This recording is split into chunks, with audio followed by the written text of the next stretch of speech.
Hello guys, welcome back to my new mini blog. তো আজকে দেখতে পাচ্ছ কত প্লেট সাজিয়ে বড়িয়ে নিয়েছি। তো আজ আমার বাবার জন্মদিন, তো সেই জন্যই বাবাকে একটু ছোট্ট উপহার দেওয়া। বাবারা তো কতই না করে আমাদের জন্য, তাদের জন্য করা হয়ে ওঠে না, কিন্তু রোজটাই যদি স্পেশাল করতে পারতাম। যাই হোক, আজকের দিনটাই একটু স্পেশাল করে দিলাম, তাতেই বাবা যে কত খুশি হয়েছে। এই যে বাবার প্লেটটাকে সুন্দর করে ভাজা, মাছ ভাজা, ভাত, ডাল, পায়েস সব কিছু দিয়ে সাজিয়ে নিলাম। আমি যেহেতু তার মেয়ে, সেই হিসাবে আমি পায়েসটা খাওয়াতে পারবো মা বলেছে, তাই পায়েসটাও আমি রেঁধেছিলাম।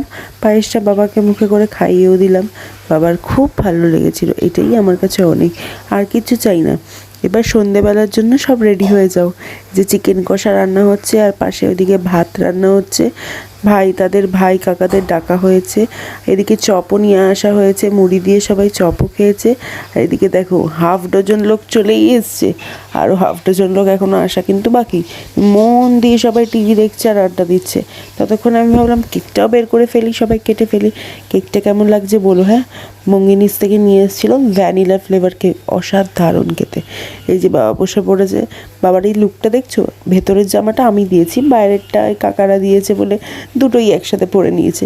আর আমার বাবা তো খুব মজার মানুষ, কি আর বলি। এই যে ঠাকুমার সাথে হাত ধরে কেকটা কেটে ফেললো।